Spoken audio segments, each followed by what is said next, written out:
Good afternoon. I'm Beth Hillman, the President and CEO of the 9/11 Memorial and Museum. It's a great pleasure to welcome you here this afternoon. I want to especially greet our museum members and other guests, and also note the viewers who are tuning in via the live stream. It's my pleasure to welcome Sarah Hamouche, founder and CEO of H9 Defense, and a doctoral candidate at American University's School of Public Affairs. A native of Lebanon, Sarah witnessed firsthand the impact of extremism on civilian populations. Her personal experience with militant groups guides her professional and academic work. She joins us tonight to discuss the current state of Al-Qaeda, the group that carried out the 9/11 attacks, which remains, in her words, a resilient and evolving force, continually refining its methods. Her assessment of Al-Qaeda is echoed in a recent UN Security Council report. Sarah, thank you for taking time to join us and share your expertise. Please join me in welcoming Sarah Hamouche for a conversation with our museum director, Clifford Channon.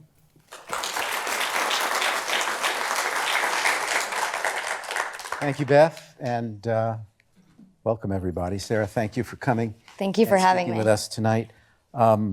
I wanted to pick up on something that Beth mentioned in the introduction, which is your own personal experience and how you committed yourself to this work, which, coming from Lebanon, as she said, would give you an up-close view of some of this, but also has some risks associated with it. So tell us a little bit about your own history and how you wound up where you are today.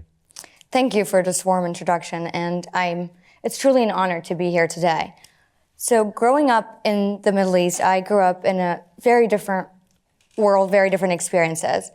I grew up in a Muslim community where my childhood experiences were filled with conflicts I couldn't fully understand.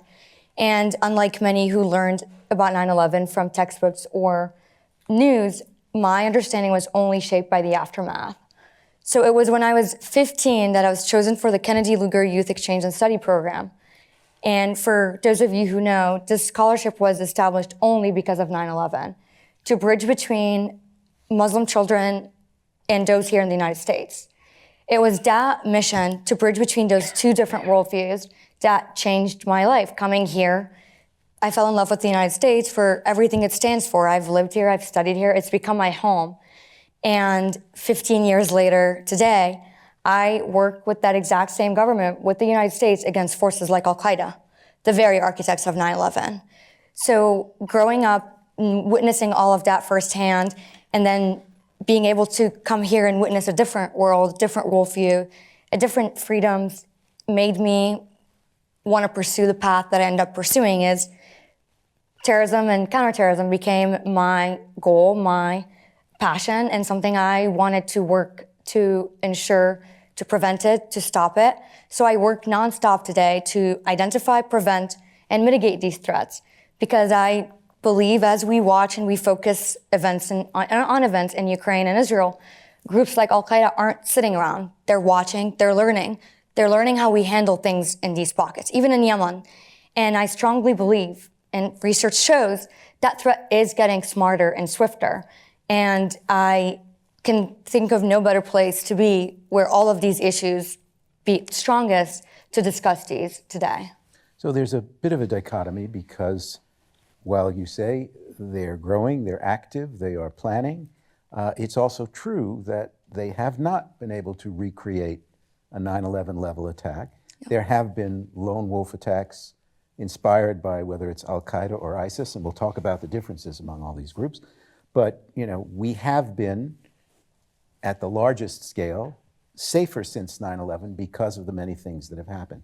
So help us understand the dichotomy, which is to say we haven't seen this, right, and yet in your mind they're becoming stronger and more effective at planning for this. And in your writing, you do make it seem as though you expect something significant to happen by way of an Al-Qaeda inspired attack. Yes, absolutely. That's a very relevant question, especially today with the dynamic of the political atmosphere. The fact that they haven't conducted a 9/11 or an attack that is as significant as 9/11 does not mean that they're not planning on it. There is a lot of aspect of the West and us and looking at the visibility or lack of thereof of having attacks or seeing a group conducting attacks. So when Al-Qaeda has not conducted attacks, our focus shifted to the Islamic State, where the Islamic State has been making headlines. The aspect of Al-Qaeda not conducting another 9/11, it doesn't mean that they're not planning on it. The intent remains unchanged, pre and post 9/11.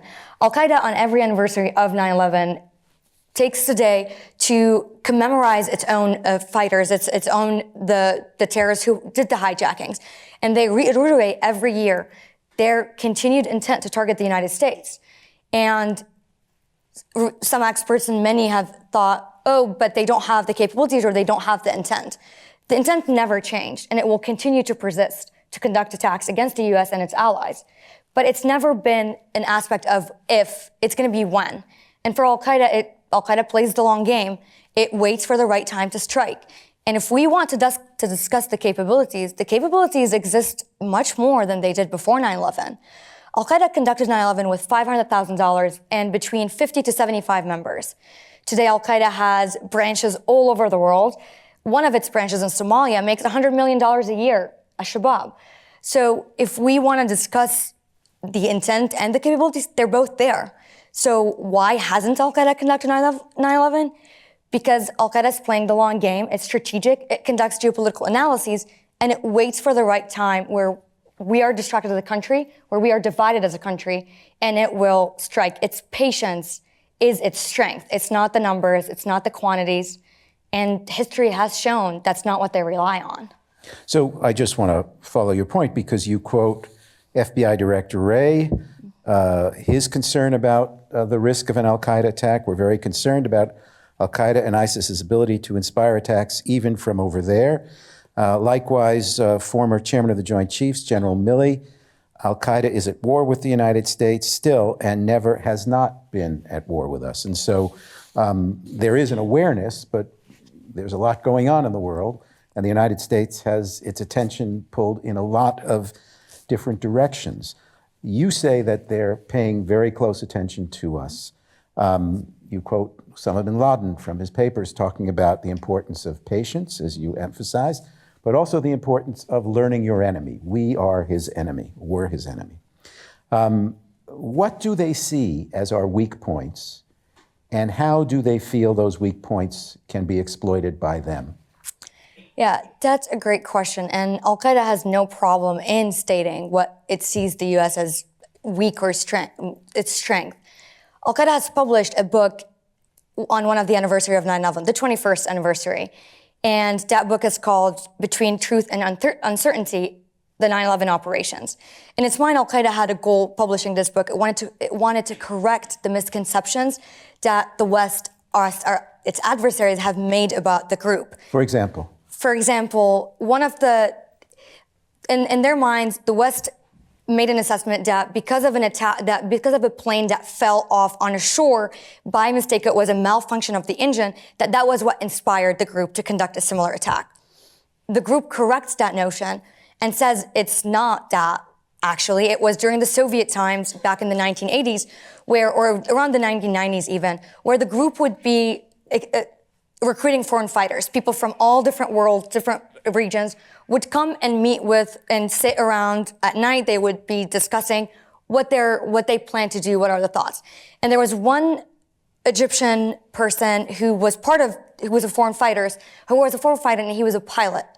And they were discussing how can they attack, or what are some of the things that they can do. And that was where the birth of the idea of 9/11 started. It was by having a mixed group of people who are diverse, who are from different backgrounds, and that's where creativity starts. When you have different backgrounds, different opinions, different disciplines, and you start talking and you start discussing, and they assess that and they tell, like, this is how it started. And they go up until from the birth of the idea up until its execution, where they even detail it to the day before the attack, where the U.S. president was meeting with the Pakistanis around that time to discuss Al-Qaeda and the Taliban. So in that exact same book, they discuss how they see us in the U.S. and how they see us divided internally, how they've been noticing and watching the protest over time and how it's creating more divides. They are leveraging currently the dynamics that are happening in Israel with the Hamas, with the Palestinian factor standing at the heart of that cause that bin Laden always echoed, as we've seen in the thousands of likes they've amassed on the TikTok with the viral 2000 letter to America bin Laden wrote. So they see us divided. They see us overextended. Our resources are pooled. And they celebrated the withdrawal from Afghanistan as a win for them, that now they've gotten their crown jewel back, because Afghanistan is where they won against the Brits, they won against the Soviets, and in their mind, they also won against the Americans. So let me come to Afghanistan, because President Biden ended the U.S. involvement there in 2022, and claiming that there would still be an over-the-horizon, as they called it, capacity to know what was going on, demonstrated with the killing of Ayman al-Zawahiri, who was bin Laden's successor as leader of Al-Qaeda. So there was a way to reach in there. But you are arguing that they are back in full, that Al-Qaeda is back in full operation currently in Afghanistan. They've got training camps. They're developing unconventional weapons possibilities anyway. And they are pretty well established in their relationships there and in their freedom to move and do whatever it is they do in Afghanistan now with the U.S. withdrawal. Yes, that is correct. And I argue that the over-the-horizon strategy, as much as we want to consider the killing of Zawahiri was a win, the fact that he was in Afghanistan under the Taliban's shield, who we've been considering as counterterrorism partners in order to ensure and that Al-Qaeda would not use Afghanistan as again, a safe haven. And Taliban clearly violated the Doha Agreement when they did host Al-Qaeda. UN reports and many research and many of their propaganda shows even the group has, the day Taliban took over, one of its bin Laden's black security guard unit, who was responsible for his own protection, hailed in trucks on a red carpet back into Afghanistan after he's been off the map for 12 years. And we've seen also new training camps, new madrasas, new flow of fighters and leaders between Afghanistan and then Iran and then back in. We've also seen a lot of Al-Qaeda's leadership of the affiliates of its branches also start having meetings in Afghanistan. And we've also seen the new Emir of Taliban, who echoed bin Laden's statement not too long ago, who is still intent on having an Islamic emirate that follows strict Sharia law interpretations. So the group is still operating in Afghanistan. It's moving freely. It celebrated the win. And that goes to show that Taliban is still working with Al-Qaeda, and it actually even consulted with Al-Qaeda before it had made a deal with the United States on the aspects that it would work. And you can see that synergy when Al-Qaeda makes a statement after the withdrawal that they're not going to be conducting attacks from Afghanistan in order not to jeopardize Taliban standing in its quest for international recognition. But, statements are something, and then sure, they don't have to conduct an attack from Afghanistan, and they don't need to, but they need a safe haven, and that allows them to plan and prepare and operate. They don't have to conduct it from there, but the planning is essential, and safe havens do provide that. And, similar going back to the book that bin Laden, echoed from his number 2 wrote it before he was killed in Iran. He says that before 9/11, before conducting the attack, he sat with Mullah Omar, and he had Bin Laden sat with Mullah Omar, and he told him he was former Taliban before the current one, and he asked him to greenlight the 9/11 attacks. And he had to convince Mullah Omar in the way that was the evidence and the actions were narrated. And he had to convince him that these were attacks that would comment and that would be a statement on what was happening in Israel and the Palestinian conflicts and our policies around those times. And Mullah Omar said, sure, if it's going to be not U.S. targets, but Israeli targets, and he greenlighted it. So that also goes to show the extent of the Taliban-Al-Qaeda relationship. And has that been consistent over time? Has it had its ups and downs? I mean, their support for Al-Qaeda in the immediate post-9/11 period was disastrous for the Taliban. And yet they are back in power ultimately, so they persisted and they allowed Al-Qaeda to come back. So take us a little bit through the history of that relationship. Just like any relationship, their relationship definitely had ebbs and flows where they've disagreed on some aspects, on notions on operating, on flow of foreign fighters coming during the Soviets, on aspects of leadership. But bin Laden always, even him, the Al-Qaeda affiliates pledge allegiance to bin Laden, to Al-Qaeda's leader. And we've seen bin Laden only pledging allegiance to Taliban's Emir Mullah Omar formerly. So, which by that way, it's an extension to its pledge to all the other affiliates, to Taliban. There are misconceptions, there are misunderstandings between the two, and you can see how now they're learning from those aspects, because yes, post 9/11, Taliban took a hit because of Al-Qaeda's actions.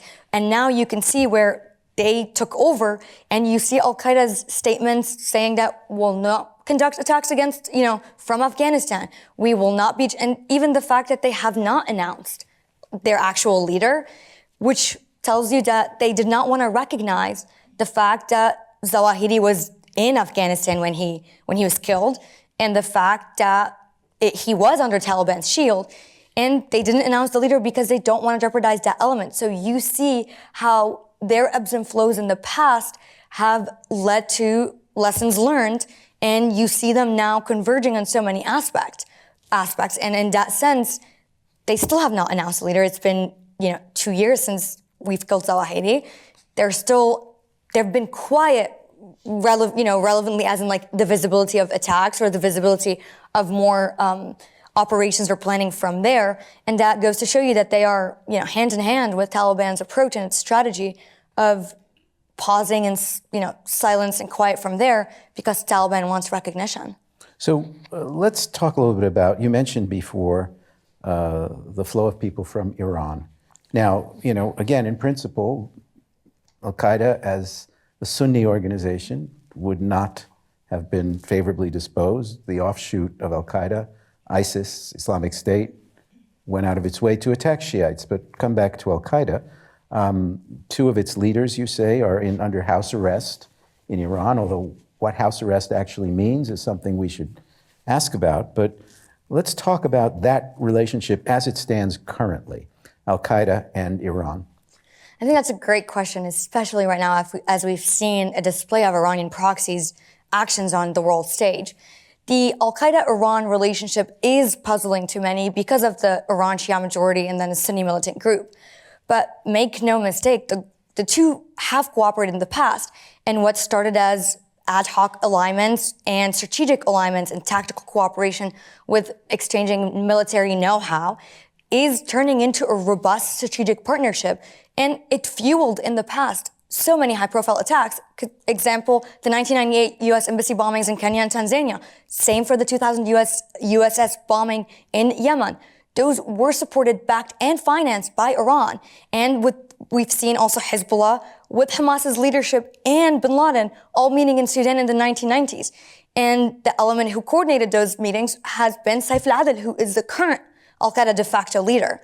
So in Iran. In Iran, He's currently. Based in Iran. Yes, along with Abu Muhammad al-Maghribi, who is also another hierarchy of Al-Qaeda's leadership elements.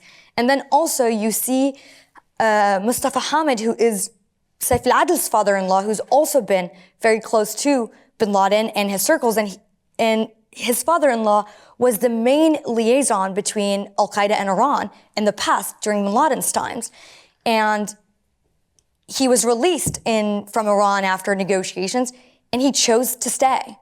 And that echoes and mirrors al-Adil's actions currently, where in 2015, Al-Qaeda in the Arabian Peninsula in Yemen has negotiated his release in exchange of a kidnapping that they've conducted. And despite securing his release, again, al-Adil chose to stay, which shows you into how that strategy is unfolding. And Mustafa Hamid, the father-in-law, who's currently also in Iran with Saif al-Adil, has echoed many times before about the sectarian divide between the Sunni and the Shia, same as bin Laden. And bin Laden had hoped one day during his time that he would be able to bridge between the Sunni-Shia divide. And you see those elements in the propaganda where some of Al-Qaeda's magazine had made calls for ISIS supporters, for the Islamic State supporters, to join forces with Al-Qaeda because the enemy's won. Mustafa Hamid makes those same statements, which led him to become the main liaison between Iran and Al-Qaeda at the time. And now you see the legacy carries on with his son-in-law, Saif al-Adil, who is also with him in Iran. And you see the insights that Hamid has imbued on al-Adil with his ideology and his strategic insights on how to navigate the Iran-Al-Qaeda nexus. Do we know how closely they are working on actual cooperation, on military planning, on terrorist attacks? I mean, do we have evidence of, real involvement in current planning? Yes, the evidence definitely does exist. Many UN reports, many researchers and experts have echoed and have argued and seen elements of the Houthis cooperating with Al-Qaeda in Yemen on drone warfare. And that has been a noticeable shift, specifically after Saif al-Adil took over after Zawahiri's death. And we've seen the groups move from competition to cooperation. And hostilities between the two groups went down drastically. And you saw them conducting together joint operations, joint smuggling. They exchanged prisoners even. And after receiving training from the Houthis, Al-Qaeda has formed its own specialized drone unit in Yemen. And it seems that Al-Adil has been pushing and promoting and fostering those ties even more lately, with the Houthis, after Iran's nod of approval, released Al-Qaeda's explosive experts, which is a rare gesture of trust that tells you that the Shia proxy, the Iranian proxy, trusts the group enough to know that it won't be its next target. And you've seen also after the Hamas-Israel conflict after October 7th attack, the coordination on propaganda and targeting elements have echoed very similarly between Hamas and Al-Qaeda. You saw their differences that they've had in the past have been eliminated, and the group issued statements celebrating Hamas's success, stating, "We stand united in the same one trench." And after that, in reciprocation, Hamas moved its targeting beyond what was used to be just Israel's border to targeting Germany and Denmark, which only echoes Al-Qaeda's style and Al-Qaeda's propaganda, which is a clear statement of we're united in this fight with the Palestinian cause at the heart of this. We should get a little more detail on the German and Danish issues, which there were arrests made in plots that did not reach, activation, but that those were, you say, Hamas influenced, but by actors in Denmark and Germany. Yes, what I'm saying is Hamas usually just remains its targeting in Israel because this is their goal. They want a state in Israel. But after we've seen the uptick in media communiques from Al-Qaeda supporting Hamas and echoing Hamas's stance with the attack it conducted, we saw a shift in Hamas from mainly targeting within Israel's borders to start targeting Germany and Denmark, who are only targets on Al-Qaeda's list of usual list. Germany stands there. I mean, we've seen after the Quran burnings that Germany was targeted, Denmark was targeted. Those are targets of Al-Qaeda. Hamas just showed Al-Qaeda there that, we thank you for your stand of solidarity, and this is our way to show reciprocation where we start targeting your same strategic objectives, showing unity against anything else. So I want to come to October 7th in a minute, but I think it's important. We've talked about this here on a number of occasions, the conflict, the differences between the various of the organizations. But let's start with Al-Qaeda and the Islamic State. The Islamic State starts as an offshoot of Al-Qaeda, but it becomes even more radicalized and wants to establish this caliphate, which was not the plan of Al-Qaeda, the vision of Al-Qaeda. And they have, for a period of time, enormous success, taking large areas of land in Syria and Iraq, and actually beginning the rudiments of an Islamic State. That fails because of American and other military efforts. But Al-Qaeda and Islamic State at this point, despite their common origins, are bitterly opposed to one another. Where do they stand today in relation to the history that they had, the fact that the Islamic State, though it has shrunk, is still active? Al-Qaeda, as you say, has big plans still. Are they still rivals? Are they finding ways to put that rivalry aside and make common cause? I think it depends when and where, because in some theaters, they have cooperated, and in others, they have competed. In West Africa, before pulling the U.S. counterterrorism forces and NATO forces, the groups have found common ground against the common enemies like the U.S. and European forces, and they've cooperated there. And in other theaters, as we've seen in Yemen and as we've seen in Afghanistan with the Islamic State's Khorasan branch, they've competed and they've attacked each other. The disagreement that happened between Al-Qaeda and Iraq then, after it split and became the Islamic State, had Iran's hand in it. We've seen Al-Qaeda in Iraq's Zarqawi start targeting Shia populations and Muslims there, which at that point, Iran reached out to bin Laden to exert influence on Zarqawi's tactics. And bin Laden did, same as Zawahiri, with no avail to Zarqawi's stopping, which led to a disagreement on the brutality of the tactics, which again goes to show you the vision of united Shias and Sunni that even bin Laden echoed from the start. And today, the Islamic State is different than Al-Qaeda in many ways. Al-Qaeda's, as an organization, is more of the varsity player, where the Islamic State, in a lot of aspects on foundations and organizational policies, is a junior player that evolved after Al-Qaeda. And even then, when they garnered and swept Syria and Iraq, Al-Qaeda criticized that sweeping in a way that Al-Qaeda wants a caliphate, but it's number 7 on its steps of how to get there. And Al-Qaeda switches between offensive and defensive jihad, where they conduct attacks or they switch to governing. And they've been able to flip between those seamlessly. They noted around the time when the Islamic State rose how they swept so fast with no strategy that they fell right afterwards. And in the eyes of Al-Qaeda, that was because they did not wait and were patient and were going by the steps. They wanted to jump very fast to step 7 without even going through all of those. And also we see that difference between the Islamic State's leadership succession process that is very different than Al-Qaeda. Al-Qaeda has not lost that many leaders since its founding. The Islamic State has been losing leaders so fast and also appointing ones so fast, ones that are not familiar or known to the population it's targeting or to the Islamic State's makeup, which creates a lot of disagreement and aspect of tension between the group and its leadership. And also the Islamic State recruits whoever wants to join. Al-Qaeda does not. Al-Qaeda acts as if it's an exclusive club that only allows specific members in, and it has its own vetting process and its own HR policies and questions, and it runs background checks, and it doesn't let anyone in. And that's what makes Al-Qaeda the strength and its cohesion and its continued commitment.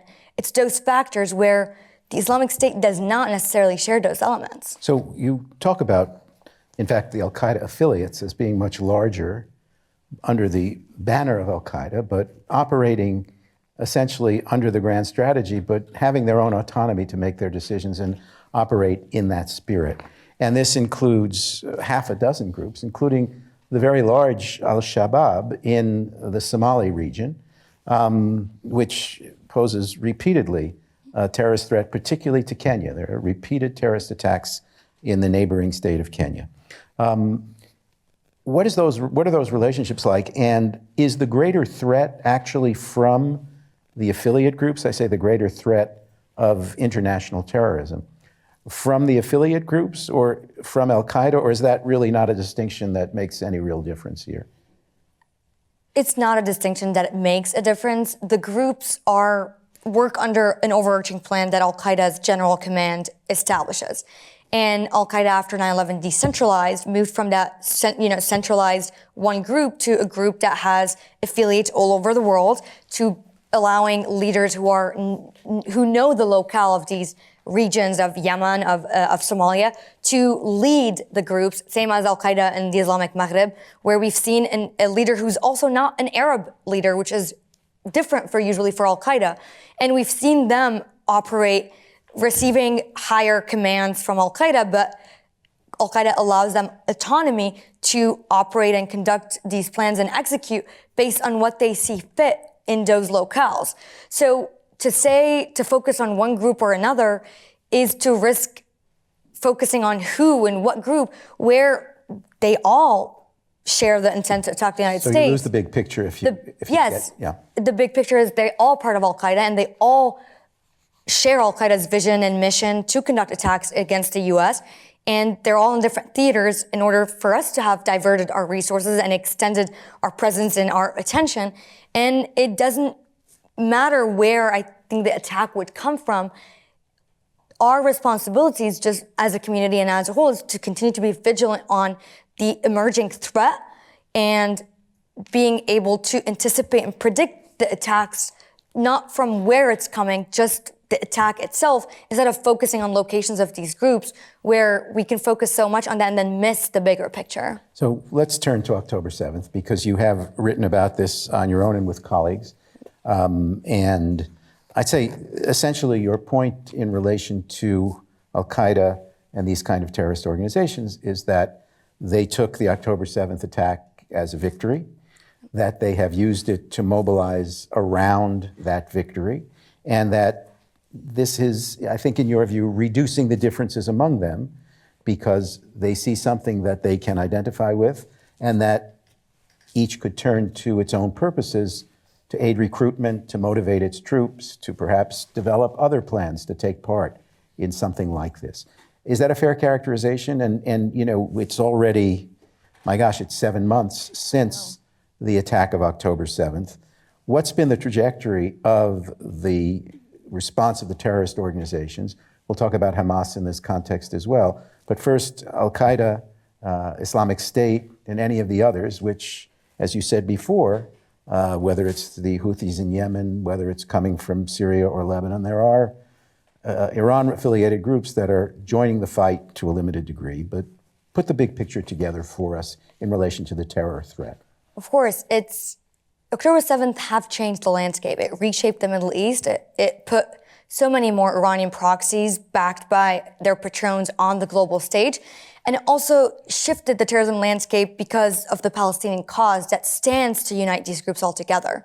After the attack, Al-Qaeda celebrated the attacks with all of its branches issuing statements and propaganda, and it incited new waves of jihad where Al-Shabaab started calling on new jihadist campaigns to stand united with Hamas. We've seen Al-Qaeda in the Arabian Peninsula also echo those statements.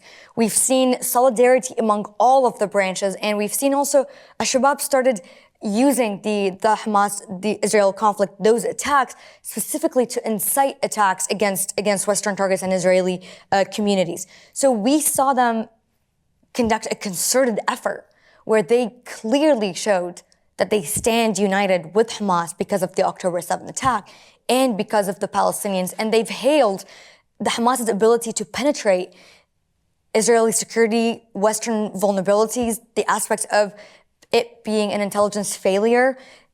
They celebrated how Hamas was able to do that because for them, the West and the US and Israel are big targets and are known, especially for the US on the global stage, as the powerful country that attacking it means something else for these groups. So we've seen them all stand united. We've seen them use it as a tool to recruit, as a tool to start radicalizing, as a tool to start calling for more foreign fighters flow to join these attacks. We've also seen them inspire different attacks, and also on contrasting with Al-Qaeda's very supportive stance, the Islamic State criticized Hamas. The Islamic State, although it shares targeting the Jewish population and the US as enemy, we saw it criticize Hamas and stand in contrast with Al-Qaeda. And it's different elements to show you where Al-Qaeda, there's tension between Al-Qaeda and the Islamic State on Hamas itself, because the group has been conducting attacks against U.S. targets or Western targets that are also on Al-Qaeda's list. Yeah. But we have not seen Al-Qaeda praise the Islamic State's attacks. And the Islamic State, that creates competition and rivalry, and to seek recognition, and it sees Al-Qaeda supporting Hamas, and Hamas being an organization that has also had been willing at one point to recognize Israel as a state. And that creates friction between the groups when they start competing or cooperating. And sometimes that competition means conducting bigger, more higher scale, higher magnitude attacks to show their influence on the world stage. And that was evident with the Islamic State's attacks on Russia and on Iran that put it back in the headlines and showed Al-Qaeda that we've targeted Russia, who's been on Al-Qaeda's list, and still they did not get a recognition from Al-Qaeda like Hamas has been getting. So sometimes competition between them and cooperation does not go well for us either, because they'll start using attacks as tools to overshadow each other. And who's bigger attack, stronger attack, a bigger target, with, Russia known as with its doings in Ukraine and it's standing with great power competition against the US. That was intended. So, you paint a puzzling and troubling picture. The U.S. has tried a variety of things and to some degree has successfully prevented a major attack on the homeland, but the problem has not gone away, and in your view, it's gotten worse. What do you think is there an effective American policy that would reverse this trend, that would be effective in limiting their impact, in breaking down these groups in some way? Is it a military problem? Is it a political problem? Or is this, as was coined a phrase 30 years ago, the clash of civilizations? And we have to accept it as such, and that's what it's going to be. This is the challenge that the U.S. faces, a lot of Western countries face, is how to deal with the terror threat. Rightfully, went into Afghanistan, we've spent 20 plus years, blood, treasure, lives have been lost, and we withdrew, which we've seen now Al-Qaeda has been rising. I wouldn't be able to say, as a country and as, governments and agencies and law enforcement, we've been doing all of the things to be able to counter their threat. And with our political cycles and our presidential elections, which run 4 years, it's harder to maintain a specific policy or a specific strategy, because these groups know that in 4 years it's going to be different and aspects change, where their commitment remains unchanged. And with policies, it's not an either or aspect. It's not just a military solution or just a political one. I think it has to be a comprehensive, holistic strategy that, yes, military solution is needed, but in specific ways, in specific aspects, in specific durations. Going to Afghanistan, there was no exit strategy. There was no going in first to get the terrorists who conducted 9/11, and halfway it went to stabilization and democratization. And then there was also no exit strategy. What were our measures of, was it effective? How do we measure effectiveness or success when it comes to counterterrorism policies? Those aspects are challenging for the U.S. because we lack the metrics to know what is effective or what is successful. And by killing leaders, we eliminate, yes, people who are harming, who are planning, who are have a vision against the U.S. But the groups have learned our ways.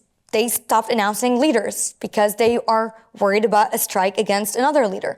They decentralized, so they know now that it's not one leader because other people can carry their vision and their plan and all of that. So it's a combined strategy where what I can tell you is with Al-Qaeda uses strategic messaging very well. It goes after the hearts and minds. A strategy that we have tried to do, have not executed very well, because we want short-term solutions with our cycles of 4 years, and they play the long game. And, just like Taliban's leader said before, we have the clock, they have the time.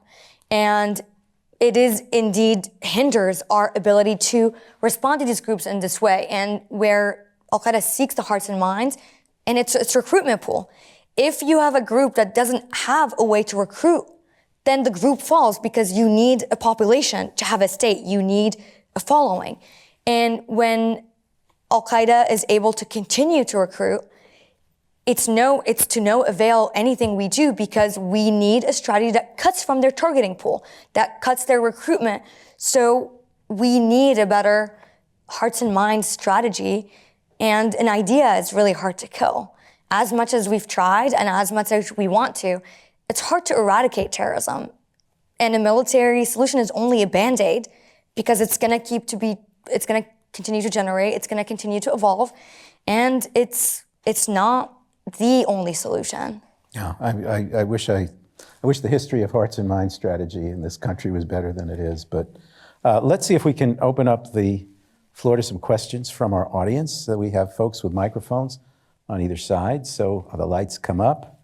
We're all here. And raise your hand. We'll start here in the middle. Wait for a microphone, please. Hi, thank you so much for being here. I'm an employee with the memorial and really appreciate you taking the time and appreciate the conversation. I'm curious of everything you've said. Something that really struck out to me as you mentioned, the organization having the capability for drone warfare.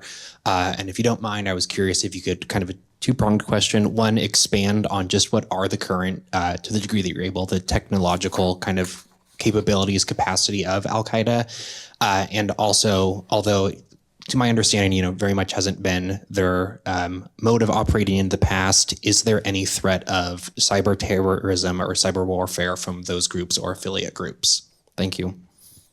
Thank you for that question. Absolutely. It's a very relevant question. What I'll tell you is I'm not a drone or technology expert when it comes to these groups.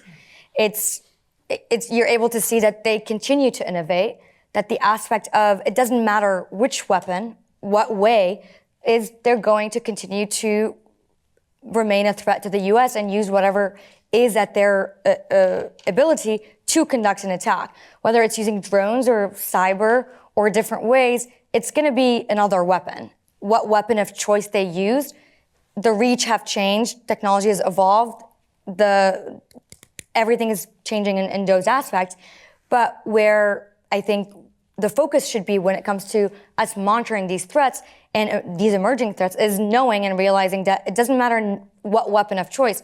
We've seen the Islamic State individual in Idaho who was 18 who was going to conduct an attack from homemade weapons and knives, and those are very accessible. So the threat will remain, and the weapon of choice is going to change, and it's going to be farther reach, farther capacity, but it will. What I would say is, we're monitoring the threat, we're working on it, we're trying to listen in and continuously watch for their technological advancement when we start seeing them. Thank you. Welcome, of course. Other questions, please? William? Wait, please, for a microphone over there.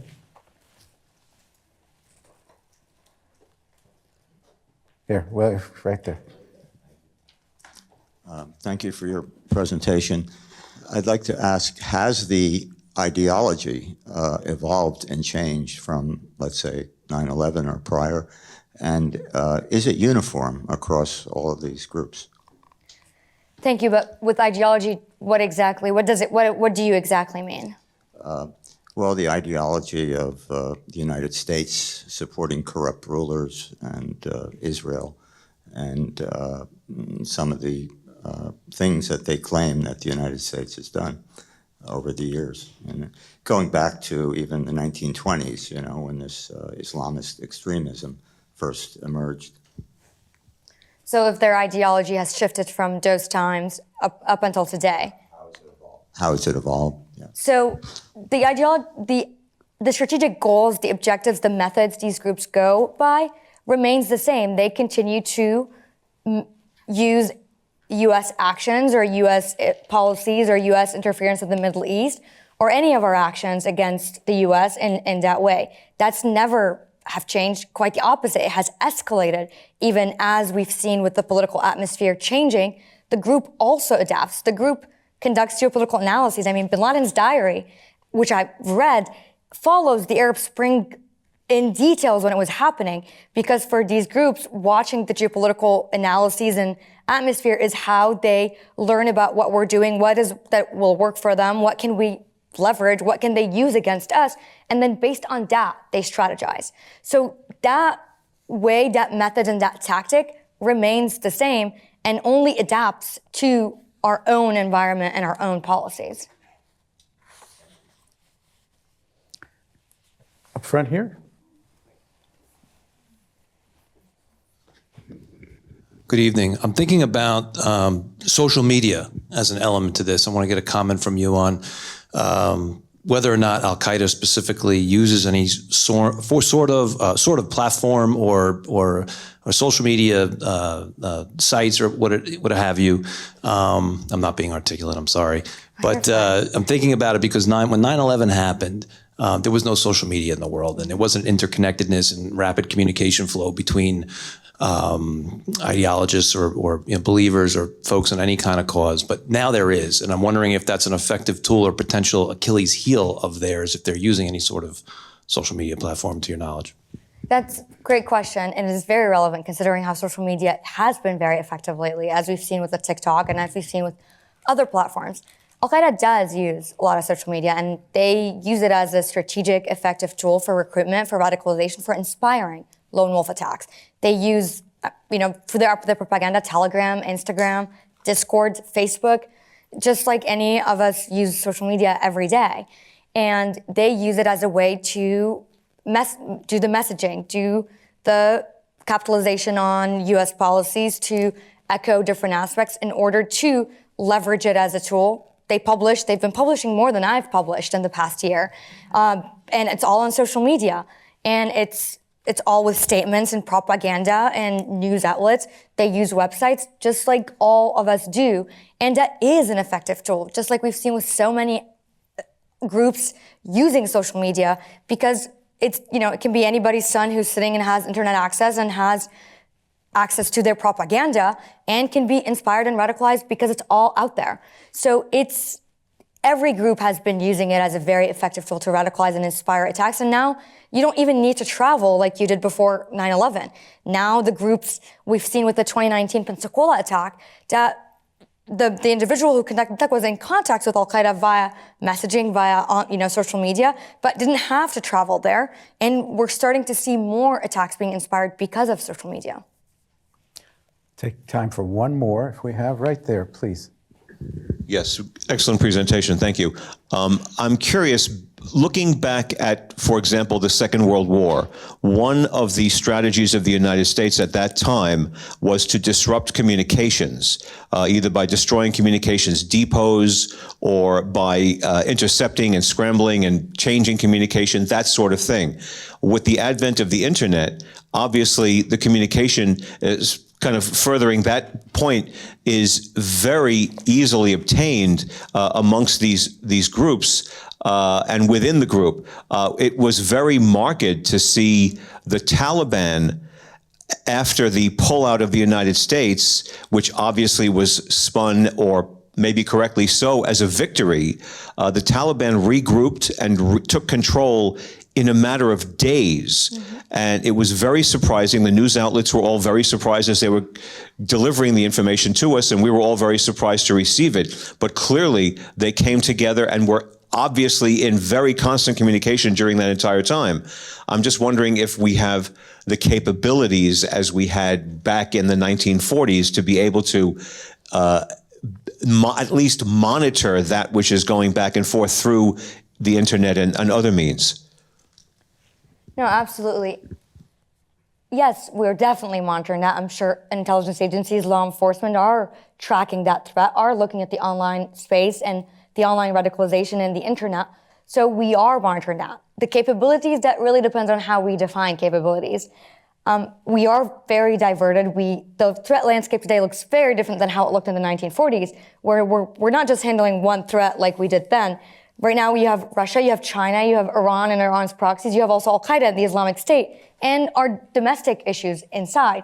So it becomes really challenging to maintain the same level of resources and efforts and investments within that we've had when the global war on terror started, because we have other conflicts that we shifted to, and when we shift to it, our resources and our efforts also shift with it.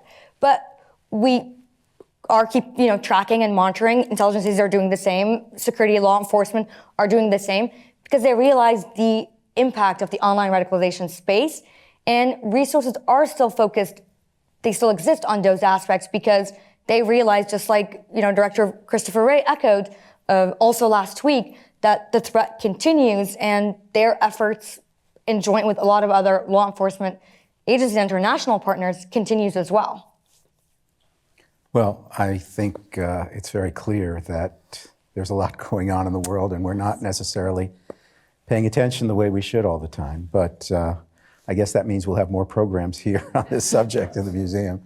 But I do want to take a moment to thank Sarah for coming and doing this. I also want to ask all of you to think about, if you're not members of the museum, to become members of the museum, because membership does support programs like this, and we really do appreciate it and need the support from all of you. But now, let's stop and thank Sarah Harmush for appearing. Thank you for having me. Thank you. Thank you.